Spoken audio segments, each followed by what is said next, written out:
नमस्कार। आज आज का विषय है मंत्र अर्थात ध्वनि, ऊर्जा और चेतना का दिव्य विज्ञान। मनुष्य का जीवन अनेक प्रकार की चुनौतियों, बाधाओं तथा कष्टों से भरा हुआ होता है, हम सभी जानते हैं। वैदिक दृष्टिकोण से देखें तो इन विघ्नों की जड़ हमारे कर्म और विचारों की तरंगों में ही निहित होती है, यानी छुपी हुई होती है। जब मनुष्य अपने भीतर और बाहर की नकारात्मक ऊर्जा को शुद्ध करने का प्रयास करता है, तब वह किसी न किसी रूप में ईश्वर से जुड़ने की प्रक्रिया में प्रवेश करता है, और यही उपासना है तथा यही साधना है। हम अपने कष्टों से छुटकारा पाने के लिए सदैव ईश्वर के ही तो शरण में जाते हैं।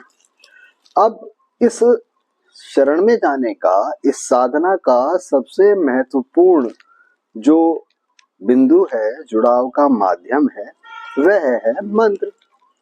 अब मंत्र क्या है? वास्तविक रूप में मंत्र शब्द दो धातुओं से बना है, मन अर्थात हमारे विचार और त्र अर्थात त्राण अर्थात साधन। यानी मंत्र वह साधन है जो हमारे मन को केंद्रित करता है तथा चेतना को एक नया उच्च स्तर या ऊंचाई प्रदान करता है। वास्तविक रूप में मंत्र केवल धार्मिक उच्चारण नहीं है, वे एक अति उच्च वैज्ञानिक ध्वनि आधारित प्रणाली है जो ब्रह्मांड की सूक्ष्म ऊर्जा जो है उसके साथ मनुष्य के शरीर के कंपन के स्तर को सामंजस्य में लाती है। आसान शब्दों में ये पूरा ब्रह्मांड एक फ्रीक्वेंसी पे वाइब्रेट कर रहा है। अब हमारे को ब्रह्मांड के उस पर्टिकुलर कॉर्नर को अगर टच करना है तो हमारी बॉडी को भी सेम फ्रीक्वेंसी पे वाइब्रेट करना होगा। इसीलिए हर ध्वनि का एक अपना स्पेसिफिक वाइब्रेशन होता है। यही वाइब्रेशन हमारे मन और आत्मा पर प्रभाव डालता है। जो आप सुनते हैं ना कि इस ग्रह के प्रभाव के कारण व्यक्ति इस प्रकार के कष्टों में आ गया, या इस ग्रह के प्रभाव के कारण एक व्यक्ति इस प्रकार के कष्टों से मुक्त हो गया, यह उस ग्रह की फ्रीक्वेंसीज के आपकी राशि की, आपकी बॉडी की फ्रीक्वेंसी से मैच करने का भी एक प्रभाव है। ज्योतिष शास्त्र अच्छे से जानता है तथा अब सामान्यतः जो वैज्ञानिक हैं वह भी इसको समझने लगे हैं कि प्रत्येक ग्रह, ताराओं का समूह यानी नक्षत्र अपनी एक स्पेसिफिक फ्रीक्वेंसी के ऊपर काम करते हैं, वर्क करते हैं। और ज्योतिष शास्त्र में प्रत्येक ग्रह के जो भी बीज मंत्र दिए गए हैं वो भी इसी प्रिंसिपल यानी सिद्धांत पर आधारित है, क्योंकि हर ग्रह एक विशिष्ट ऊर्जा का प्रतिनिधित्व करता है तथा उसका बीज मंत्र उसी ऊर्जा से जुड़ने का माध्यम होता है। इसीलिए ज्योतिष शास्त्र हर ग्रह की शांति के लिए उसके बीज मंत्र का एक निश्चित संख्या में जाप करने का प्रावधान देता है। इसी तरीके से प्रत्येक देवी देवता का भी, जो कि ऊर्जा का ही एक केंद्र है, पावर का एक सोर्स है, एक उनका मंत्र होता है। ये सभी मंत्र वेदों इत्यादि में उनकी जो फ्रीक्वेंसी है उसको मैच करने के अनुसार रचे गए हैं। इन मंत्रों के जाप से एक साधक का मन, शरीर, आत्मा, ऊर्जा उस दिव्य ऊर्जा से आपस में तालमेल बैठा सकती है। अब मंत्रों की वैज्ञानिक प्रक्रिया। जब कोई वैदिक मंत्र, उसके शुद्ध उच्चारण, एक निश्चित मुद्रा और एक सटीक स्वर के साथ एक निश्चित संख्या में जपा जाता है तो यह ध्वनि मानव शरीर में कंपन उत्पन्न करती है। जब भी आप बात करते हैं, कभी अपनी छाती पे हाथ रख के देखिए, आपको पता लगेगा कि आपकी बॉडी भी जो है वो आपकी बातों के साथ वाइब्रेट कर रही है।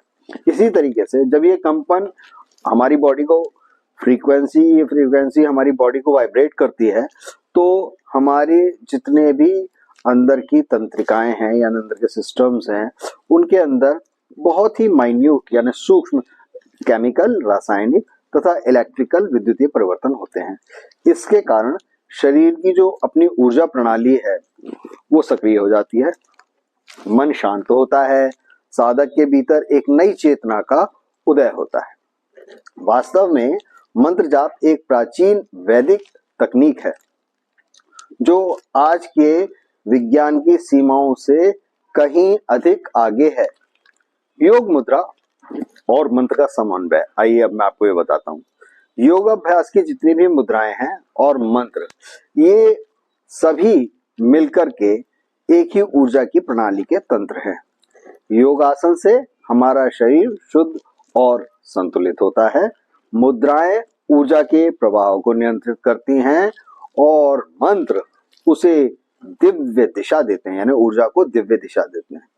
जब ये तीनों तत्व एक साथ मिलकर प्रयुक्त होते हैं तो साधक का शरीर, साधक का मन और साधक की आत्मा तीनों एक ही लय में आ जाते हैं और यही योग की सच्ची अवस्था है।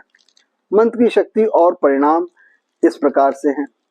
हमारे वैदिक शास्त्र कहते हैं नास्ति मंत्रेण दुष्करम, अर्थात ऐसा कोई कष्ट नहीं जिसे मंत्र के द्वारा दूर न किया जा सके। मंत्र केवल आध्यात्मिक ही नहीं बल्कि हमारे मानसिक और भौतिक स्तर पर भी हमारे ऊपर गहरा प्रभाव डालते हैं। हर दिन किसी स्त्रोत अथवा देवता के मंत्र का नियमित पाठ हमारे मन की शुद्धि को लाता है, हमारे आत्मबल में वृद्धि करता है तथा हमारे जीवन में सुख तथा सौभाग्य को लाता है। अतः मनुष्य को प्रतिदिन अपने इष्ट देव का, आराध्य देवता का मंत्र का जाप अवश्य एक निश्चित संख्या में करना चाहिए। भारतीय सनातन धर्म में अरबों श्लोकों तथा लाखों मंत्रों का एक अनुपम तथा अद्वितीय भंडार उपलब्ध है। ये सभी मंत्र संस्कृत भाषा में निर्मित तथा लिखित हैं और इसीलिए कहा जाता है कि संस्कृत वैदिक ज्ञान की कुंजी है। परंतु दुर्भाग्यवश आज भारत में ही संस्कृत भाषा का उपयोग घटता जा रहा है। विदेशी संस्कृति और अशुद्ध भाषा ने हमारे वैदिक परंपरा से जुड़ाव को कमजोर कर दिया है। परंतु यह अकाट्य सत्य है कि संस्कृत केवल एक भाषा नहीं है बल्कि ऊर्जा की एक लय है। यही भाषा ब्रह्मांड के प्राचीन रहस्यों को खोलने की कुंजी है। संस्कृत और वैदिक ज्ञान के पुनर्जागरण से न केवल भारत का अपितु समस्त मानवता का उत्थान संभव है। तो आज की वार्ता से निष्कर्ष यह निकलता है कि मंत्र चित्र जो भी हैं, मंत्र जाप जो है, वे कोई अंधविश्वास नहीं है। यह ध्वनि, चेतना और ऊर्जा का विज्ञान है। यह हमारे भीतर छिपी हुई दिव्यता से हमको जोड़ता है। यह हमारे मन के अंधकार को मिटाता है और हमारे जीवन में संतुलन लाता है। जब हम श्रद्धा, शुद्धता और नियमित रूप से मंत्रों का जाप करते हैं तो न केवल हमारी इच्छाएं पूरी होती हैं बल्कि हमारी चेतना का स्तर भी पहले से उच्च हो जाता है। इसीलिए कहा गया है मंत्रो ही परम बलम, अर्थात मंत्र ही परम बल है। तो इसी के साथ मैं अपनी वाणी को यहीं विराम देता हूँ। इसी विषय पे आगे भी हम बात करेंगे। यदि आपको मेरे वीडियो पसंद आते हैं तो कृपया शेयर और लाइक अवश्य करें।